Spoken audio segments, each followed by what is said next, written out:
Welcome again, another episode of Dialed and Driven Hockey Mentality Podcast. Chris Palmer with Piranha Training, mental performance coach. Jeff Lurg, former professional hockey player and goalie mentors. Every single week, we bring you things that are actionable, things you can use to help your hockey career, and for those who love you, things they can use to help support you. And this week, we're going to talk about something interesting. It's this idea of pushing past comfort to build belief.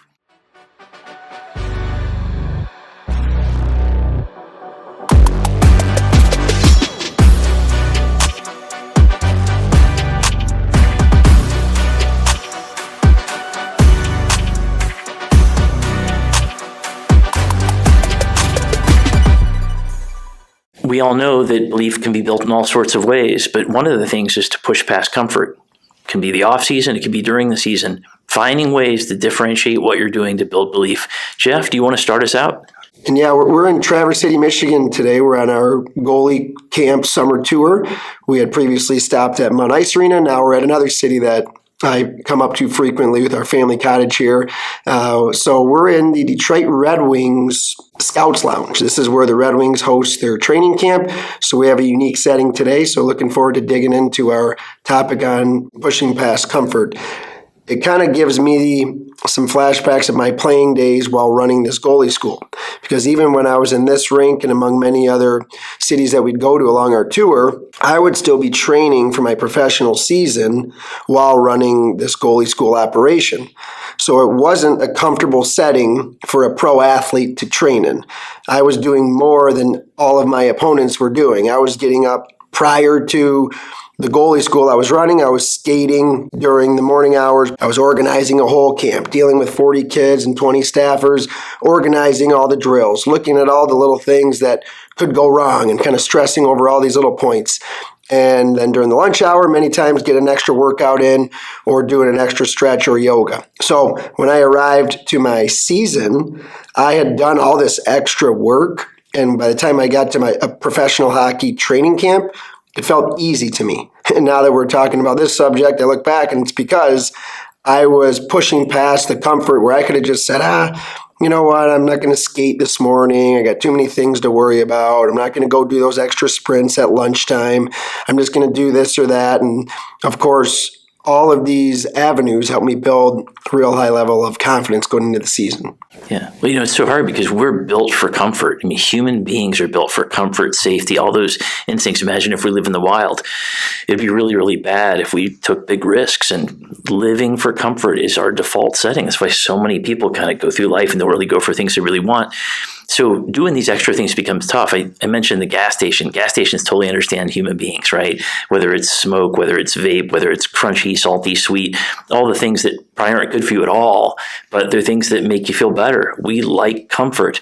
And anytime we can go outside of that, it does some amazing things. One, going outside of comfort, doing something that's productive. One simple thing helps you build belief in your brain. When you do something that's hard, it helps you actually grow. But the other thing is it helps you differentiate yourself from other people. It's a giant thing, just like you're talking about. You're getting out there on the beach and I'm sure there'd be other hockey players on the beach that aren't doing what you're doing. And anytime you can do that, it just gives you another kind of bit of ammunition for going on later. It's awesome to have this. It's so hard to go outside of comfort, but every single time, the reward on the other side is awesome. Yeah, and speaking of the extra workouts that I did, you referenced the beach. I told you a story that when I was up here in Traverse City, we would be at our family cottage. I'd be running this goalie school, or we'd just be up for a family vacation. And of course, it's an easy time to kind of take your foot off the gas pedal. It's one of those things in sports and athletics that if you're truly striving to accomplish massive success, it takes those small actionable steps each and every day that you're going to build that confidence from. So I used to get up, go to the beach early and, go for kind of a run, get the body warmed up, and then I'd just be doing plyometric jumps. I'd find the space. And if you've ever done sprints or jumps on a beach, of course, it adds that high level of resistance. So I was, there'd be families getting out there, getting their spot on the beach, putting their towels down. Then there's me 20 yards away doing squat jumps up and down, then finishing with a 40-yard sprint through the sand. But I felt great about it, that I know that I got my work in for the day, and now it's time to go enjoy the day and enjoy the vacation. And those are the things that high-level athletes do.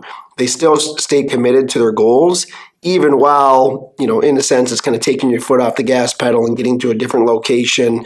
But it's all in the health of development, of resting your mind, kind of getting into other areas where you're not just overstressing each and every day. So it all kind of sums up to building a high level of confidence and kind of a clear mental state going into the season. Yeah, and even during the season, midway through the season, you might think that's a time where you're doing all the right things, but you can get into habits. And I think habits don't build belief so much if the habits aren't really moving you forward.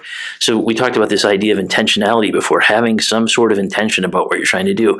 If you're truly trying to go for this crazy big dream, you want to do things that other people aren't doing, and you want to do things that are actually moving you forward.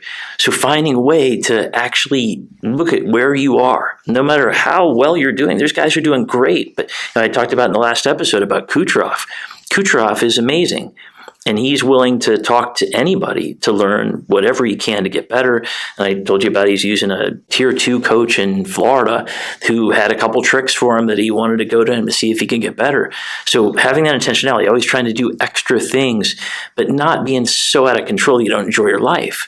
Because so many times I see kids coming to me, and kids of all ages, man, guys and juniors especially, talking to me about, man, like all I do is hockey. All I do is hockey. It's the death of hockey if all you do is hockey. You should have a whole life. And I like this idea of giving everything to get the most you can out of your life, the most you can out of hockey, the most you can out of your family, the most you can with your girlfriend, your boy, whatever things you have in your life, and enjoy all of that with some intentionality.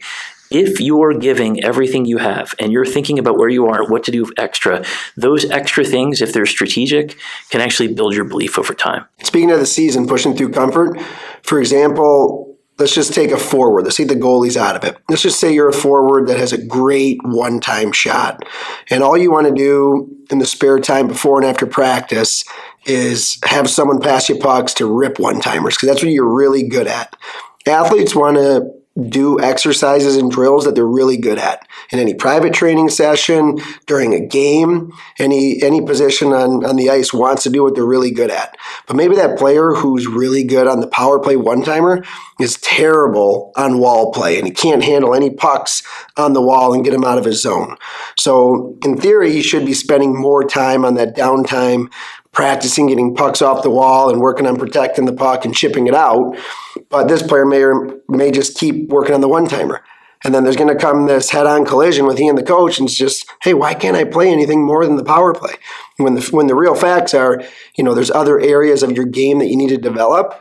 So you can look at that in all positions, where I was a small, quick goalie that probably could have spent more time on puck handling. I always wanted to do quickness drills because I was really good at my quickness and recoveries. But my puck handling, once I got to the pro level, was pretty average. So looking in hindsight, those are the small things that when you're talking about comfort, it's really just about what can I do to get better. So I'm going to give you a research-based thing, but I'm also going to use dummy language, which I prefer the dummy language. Sometimes research, it just seems kind of high and mighty, and I want to be careful too, because in research, you'll see people say, hey, research says this, research says that. If you're a researcher, there's a whole section in all research that talks about biases, talks about why these ideas might not be correct, what things might have gotten in the way, errors in measurement, that kind of thing. But there is still something valid in research. When you're doing something, you can find something that might be a tidbit that's helpful. There's research on something called the mid-cingulate cortex in the brain. And it is something that grows every time you do something hard. When you do things hard, this part of your brain appears to grow, which helps you handle hard things. So let me give you the dummy version. Hard things make you good at hard things. Busting your ass makes you good at busting your ass. And it gets better and it gets better, which builds belief. So whether it's research-based or just kind of what we intuitively know, hard work makes it easier to do hard work if it's smart. And it's great because it grows everything. It grows your belief, it grows your intensity, it grows your skill. In every single way, doing hard things in a smart way helps you get better at it. And your brain literally adapts because of it. And I think one of the things that athletes do in particular, probably the hardest thing an athlete does, is a max output sprint in some form of exercise, whether that's in the summer where you're on the track and field doing a max out sprint, or if you're on the ice skating in season or preseason where it's coach is getting you all the way down and back as quick as you can. I think that's the time when any athlete is what you're referring to, doing the hard things. So one way to build that self-confidence at any point of the year, could be prior to the year or even during the year, is doing those hard things and then elevating the reps you do or limiting the amount of time they take you to do. And then that'll start to build some internal self-confidence. For example, when I used to train in the off season, I always loved going to the track and field and doing sprints. Again, I was quick. So what did I want to do? I wanted to do sprints. I was in my comfort zone. But what I did was I would always add a rep every week. So if I started my summer at 4 sprints, going full out, max out speed, all the way down a football field, the next week I'd go back and I'd do 5. The next week I'd go back and I'd do 6. And repeat and repeat and repeat. By the end of the summer, I'm doing 16 reps of full out sprints, all getting them in the same amount of time that I set to accomplish those. If I didn't get it in the time, I wouldn't count it. So then I knew I was getting better. So I was pushing past those comfort zones. Really, max out sprints are not comfortable to anyone, max output. So anyways, that was one little trick that I always did. And I used that same methodology when I was in season. If I wasn't really playing my best, might have been in a little slump, I would just bag myself skating. I would do net pushes. No goalie just picks up a net and does net pushes. I would take the net, I'd sprint it to the blue line, I'd shimmy from there back to the goal line, I'd shimmy back to the net, I'd push the net further. I kind of wanted to self-torture myself to kind of convince my brain, hey, I'm not going to allow for this weakness. I'm going to be strong. I'm going to push through it. But that was one way to build that self-confidence, even come back during a slump, was to push through the comfort. That's great. My coach used to do this thing, and I was a runner guy, and it was so hard to do this 16 times 200 on the track, and you did it with these less and less rest. And I just remember guys puking after. But man, when you did that workout, you just knew you accomplished something. But I wanted to mention some really, really good, simple, actionable thing that can be done right now. In building belief, you got to find some way to prove it to yourself. Belief is built with evidence.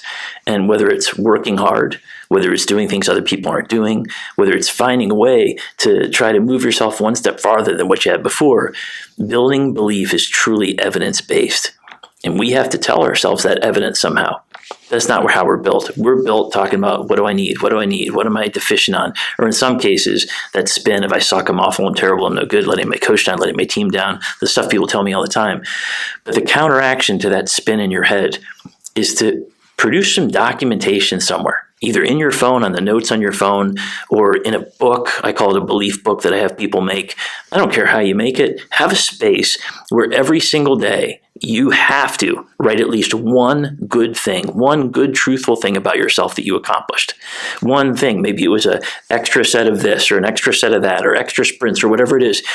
And in that book, over time, if you do just one per day and then read it to yourself at night, before you go to bed, the last thing before you go to bed, look at that belief book of the things you actually are, the things you've accomplished.